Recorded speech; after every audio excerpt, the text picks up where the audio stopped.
तो हम सब देख रहे हैं कि बंगाल से बहुत ही ज़्यादा डिस्टर्ब करने वाली खबरें आ रही हैं, वीडियोस आ रहे हैं और फोटोज़ आ रहे हैं। ओपनली लोगों के मर्डर्स हो रहे हैं, गैंग रेप हो रहे हैं और घरों को जलाया जा रहा है।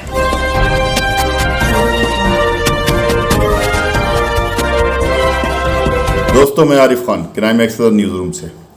सबसे पहले कंगना रनावत के ट्वीट पर छोटी सी बात होगी। कंगना का हेड ट्वीट उसे भारी पड़ गया और अब बीजेपी को भी लगा कि कंगना का साथ देने का मतलब बदनामी, क्योंकि उनके ट्वीट से बुद्धिजीवी वहां पहुंच गए जहां पर उन्होंने सोचा भी नहीं था कि ऐसा हो जाएगा। दोस्तों, बड़े ताज्जुब की बात है और हैरत शायद आपको भी हुई होगी कि इस ट्वीट के बाद ट्विटर ने उनका अकाउंट ही बंद कर दिया, जबकि इससे पहले जो उन्होंने हरकतें की थी वो कोई मामूली हरकतें नहीं थी। उन्होंने महाराष्ट्र के सीएम को तू तड़ाक से बोला था, उनके खिलाफ क्या क्या ट्विटर पे उन्होंने लिखा था।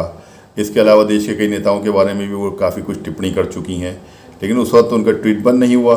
लेकिन अब इस ट्वीट से जो उन्होंने हेट ट्वीट किया, बीजेपी के उन नेताओं को लगा कि अगर इनका अब साथ दिया तो ये वो वाला हिसाब हो जाएगा कि नादान की दोस्ती जो किसी वक्त भी बहुत ज़्यादा नुकसान पहुंचा सकती है, इसलिए अब इनसे हाथ खींच लिया जाए। इसलिए जिन लोगों ने इनकी दोबारा से अकाउंट खोलने की मांग की, उसमें कहीं भी किसी बीजेपी नेता का ना तो कोई ट्विटर दिखाई दिया और ना ही उसका कोई कमेंट दिखाई दिया और ना ही कहीं कोई रिक्वेस्ट दिखाई दी कि इनका अकाउंट को खोल दिया जाए। तो उसे साफ लगा कि अब लगता है कि बीजेपी इनसे पल्ला झाड़ रही है। तो अब इनका वो वाला हाल हो गया कि ना खुदा ही मिला और ना विसाले सनम, ना इधर के रहे और ना उधर। बहरहाल अगली खबर का रुख करते हैं। दोस्तों, कोरोना की बेकाबू होती रफ्तार ने सभी को चिंतित कर दिया है और फिक्र में डाल दिया है। कोरोना की चेन तोड़ने के लिए उत्तर प्रदेश में योगी सरकार की पुलिस भी सख्त हो गई है। रामपुर में भी इसका असर दिखाई दे रहा है। खुद कप्तान साहब लगातार वाहन चेकिंग करते नजर आते हैं और पूछने पर बताते हैं कि बेवजह घूमने वालों पर शिकंजा कसा जा रहा है ताकि कोरोना की चेन को तोड़ा जाए।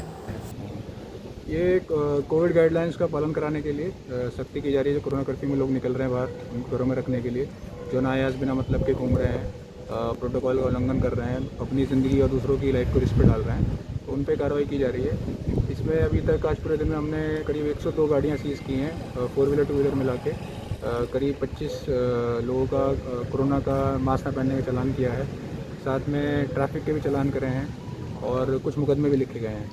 अब ये सब कार्रवाई का तात्पर्य यह है कि लोग इसकी गंभीरता को समझें और घरों पर रहें, और जो उल्लंघन कर रहे हैं जानबूझ के, उनके लिए वार्निंग है कि अगर वो दोबारा ये करेंगे तो और सख्ती से और उसमें जो सख्त धाराएं उन पर लगाई जाएंगी, नहीं मानेंगे तो उन्हें जेल में डाला जाएगा। दोस्तों, जैसा कि आप सब जानते हैं कि आज रमज़ान का आखिरी जुम्मा था, जुम्मतुल विदा जिसे कहते हैं। कभी जब सब कुछ ठीक ठाक रहता था तो रामपुर की जामा मस्जिद में कम से कम 4-5 लाख आदमी नमाज़ पढ़ते थे। इसके अलावा दूसरी मस्जिदों में भी मस्जिदें भरी रहा करती थीं। लेकिन पिछले साल 2020 में चूँकि रमज़ान में ये सब कुछ था, कोरोना का झंझट, तो उसमें भी रमज़ान में नमाज नहीं हुई थी और इस बार भी वही हुआ। पिछले साल भी 5 आदमियों ने जामा मस्जिद में नमाज अदा की थी और इस बार भी 5 आदमियों ने जामा मस्जिद में नमाज अदा की।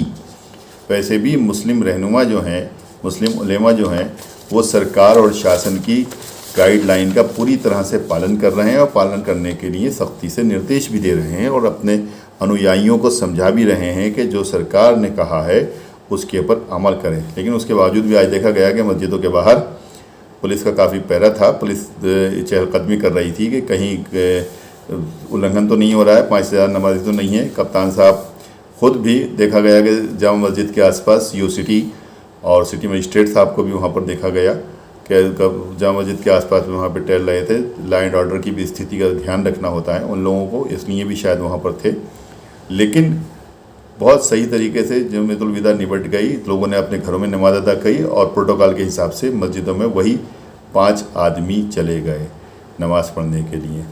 अब चूँकि ये तो भाई मामला आज जुम्मतुल विदा का था, इसलिए लोगों ने तो पूरा ध्यान रखा है। लेकिन अगर कहीं ये मामला अभी कुंभ से जुड़ा होता या वेस्ट बंगाल की रैलियों से जुड़ा होता तो बात अलग थी। जो लोग इस वक्त प्रोटोकॉल का ज़बरदस्त पालन करवा रहे हैं, उनसे कोई ये भी पूछे कि जिस वक्त ये कुंभ का मेला हो रहा था, जिस वक्त बंगाल के चुनाव की रैलियां हो रही थी और हज़ारों लाखों आदमी उन रैलियों में उमड़ रहे थे, उस वक्त सख्ती क्यों नहीं की गई। बहरहाल उस वक्त सख्ती नहीं की गई वो एक अलग बात है, लेकिन चूँकि ये महामारी जो है ये किसी एक के लिए नहीं है, सबके लिए है। इसलिए इसको रोकने के लिए, इसकी चेन को तोड़ने के लिए हमें वो सब कुछ करना है जो सरकार ने हमें बताया है। मैंने वो बातें इसलिए कही कि बहुत से लोगों के जहन में ये सवाल आते हैं कि कहते हैं साहब कुंभ के मेले में तो रोका नहीं गया, वेस्ट बंगाल में रैलियाँ हुई तो रोका नहीं गया। ठीक है, वो गलती हुई है, वो हुई है गलती, मानते हैं कि उसको नहीं रोका गया या किस लिए क्या हुआ है, वो एक अलग बातें हैं। लेकिन अब चूँकि अगर सुधरने का वक्त आ गया है तो सुधर जाइए, अपने अपने घरों में रहिए, अपने अपने जो स्थान उन्होंने चयनित कर दिए गए हैं वहाँ पर बस जाइए, उसके अलावा कहीं जाने की कोई ज़रूरत नहीं है। क्योंकि इस वक्त ज़िंदगी और मौत का सवाल है, लोग ज़िंदगी बचाने के लिए जद्दोजहद कर रहे हैं और हालत इतनी बुरी है कि जिस तरह से डेथ रेशो बढ़ रहा है, जिस तरह से मोर्टिलिटीज़ हो रही हैं, उसने सब कुछ चिंता में डाल दिया। दोस्तों, दिन रात गाड़ी चेकिंग से, वाहन चेकिंग से लोग परेशान हैं। कई लोगों के फ़ोन मेरे पास में भी आते हैं, कहते हैं कि आप पत्रकार हैं, कुछ कीजिए, आवाज़ उठाइए। तो मैंने उनको फ़ोन पर भी जो जवाब दिए वो भी यही हैं जो मैं अब कहने जा रहा हूं, और यहाँ पर भी मैं बता रहा हूं कि किसी भी अच्छे काम के ख़िलाफ़ हम लोग क्या आवाज़ उठाएं, पत्रकार क्या आवाज़ उठा सकते हैं। क्योंकि अगर प्रशासनिक अधिकारी, पुलिस प्रशासन के अधिकारी अगर चेकिंग कर रहे हैं तो ये कोई ख़राब काम तो कर नहीं रहे हैं। दरअसल इस वक्त कोविड कोरोना का दौर चल रहा है और इस दौर के अंदर कर्फ्यू है, कोरोना कर्फ्यू है, सरकार के स्पष्ट आदेश हैं, शासन के स्पष्ट आदेश हैं कि घरों में रहिए, बाहर मत निकलिए। उसके बाद भी लोग बाहर निकल रहे हैं, तो क्यों निकल रहे हैं आखिर? तो जब वो निकलेंगे, उसका उल्लंघन करेंगे, तो उनके खिलाफ़ कार्रवाई तो होगी। ये तो सीधी सी बात है, इसमें पत्रकार क्या कर सकता है या कोई और क्या कर सकता है। क्योंकि नियम कानून इसलिए बनाए गए हैं ताकि समाज में सब कुछ ठीक ठाक चलता रहे। अब इस वक्त चूँकि इस वक्त महामारी का दौर है, ज़िंदगी और मौत के बीच में लोग लड़ रहे हैं, एकदम से मोर्टिलिटी बढ़ चुकी है, लोग रोज़ाना मौत का शिकार हो रहे हैं, तो उसको रोकने के लिए इस चेन को तोड़ना ज़रूरी है। और ये चेन जब ही टूटेगी जब सब लोग अपने अपने घर में रहेंगे, एक दूसरे के संपर्क में नहीं आएंगे। बाहर निकलेंगे तो जाहिर सी बात है कि संपर्क में आएंगे और फिर वो सब कुछ होगा। इसलिए जो चेकिंग हो रही है, ये चेकिंग को गलत नहीं हो रही है। दूसरी बात, अगर आपको कोई बहुत ज़्यादा इमरजेंसी है तो आप निकलिए, लेकिन अब जिस गाड़ी को लेकर निकल रहे हैं, जिस वाहन पे आप जा रहे हैं, उसके कागज़ तो अपने पास रखिए और अपने ठीक ठाक कागज़ रखिए कि आपकी आरसी हो, इंश्योरेंस हो, ड्राइविंग लाइसेंस हो, तब आप अपनी गाड़ी वाहन लेकर निकलिए। मालूम हुआ कागज़ तो कोई है नहीं आपके पास में और ऐसी गाड़ी लेकर निकल पड़े।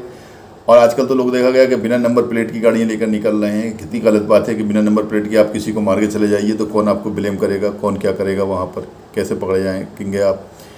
अगर पुलिस ये सब काम कर रही है तो पुलिस का जो है ये गुड वर्क है, और पुलिस जो है इसलिए ये काम कर रही है, आपकी भलाई के लिए काम कर रही है, ताकि इस महामारी से बचा सके और उसको रोक सके। दोस्तों, इस समय बहुत ख़राब समय चल रहा है। जैसा कि मैंने आपसे पहले भी कहा है कि ये समय ऐसा है कि हम लोग अपने अपने घरों में बैठकर अपने अपने मज़हब के, अपने अपनी आस्था के हिसाब से अल्लाह, ईश्वर, भगवान, जीसस, वाहेगुरु सबसे प्रार्थना करें कि ये जो बुरा वक्त है ये निकल जाए और हम लोग सब महफूज रहें। देश के मुख्तलिफ हिस्सों से मेरे पास जो खबरें आई हैं वो भी मैं आपको दिखा रहा हूँ। विशेषज्ञों की चेतावनी, भारत में लगातार बढ़ता संक्रमण दुनिया भर के लिए बन सकता है खतरनाक। सुप्रीम कोर्ट की केंद्र सरकार को हिदायत, कोरोना संक्रमण की तीसरी लहर के लिए पहले से रहें तैयार। केरल और हिमाचल में लगा 16 मई तक लॉकडाउन। जुलाई में होने वाले टोक्यो ओलंपिक खेलों में भाग ले रहे सभी खिलाड़ियों को दवा कंपनी फाइजर बायोएनटेक टीका मुहैया कराने के लिए हुई राजी। मई से शुरू होगी आपूर्ति। दुनिया भर में कुल मामले 15 करोड़ 52 लाख के पार। गुजरात में लगातार फैलता कोरोना, ऑक्सीजन की कमी से बदतर होते हालात, लेकिन विशेषज्ञों की सलाह के बावजूद लॉकडाउन लगाने को तैयार नहीं प्रदेश सरकार। भारत में लगभग हर दिन कोरोना संक्रमण के रिकॉर्ड मामले सामने आ रहे हैं और साथ ही बढ़ रही है इससे मरने वालों की तादाद। क्या इसके पीछे नए वेरिएंट का हाथ है? अप्रैल से अब तक भारत में 50 लाख से ज्यादा नए मामले सामने आए हैं। अचानक आई इस बढ़त के पीछे के मुख्य कारण का अब तक पता नहीं चल पाया है। अक्सर इसके पीछे कई कारण छुपे होते हैं, जैसे कि बीते महीनों में सार्वजनिक तौर पर मिलने जुलने में ढील बरतना, लोगों को ऐसा लगना कि अब हालात सामान्य हो चुके हैं, या हो सकता है नया वेरिएंट ही इसकी वजह हो। that have emerged. हालांकि इस वक्त कोरोना वायरस के कई वेरिएंट मौजूद हैं और अलग-अलग वेरिएंट का हम पर अलग प्रभाव पड़ता है, लेकिन लैब टेस्टिंग से पता चला है कि महाराष्ट्र और पश्चिम बंगाल में मिला नया वेरिएंट बेहद संक्रामक है। दिल्ली और पंजाब के बढ़ते मामलों में सबसे ज्यादा यूके वेरिएंट पाया जा रहा है। ये वेरिएंट अपने अलग स्पाइक म्यूटेशन के कारण और भी आसानी से हमारी कोशिकाओं में प्रवेश कर सकता है, जिस कारण यहाँ मामले और ज्यादा आ रहे हैं। लेकिन ये समस्या केवल भारत की नहीं है।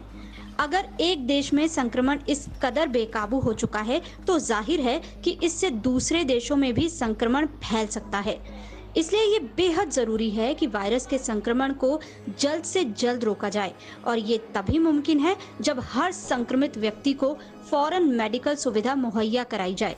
दोस्तों, इसी प्रकार की मैं वीडियो बनाता हूँ, आपके सामने लेकर आता हूँ। उम्मीद है कि आपको पसंद आती होंगी। गुजारिश है कि चैनल को सब्सक्राइब कीजिए, शेयर कीजिए, आगे बढ़ाइए, खबरों को आगे बढ़ाइए, खबरों को शेयर कीजिए, व्हाट्सएप पे शेयर कीजिए, फेसबुक पे शेयर कीजिए और चैनल को सब्सक्राइब कीजिए, सहयोग कीजिए।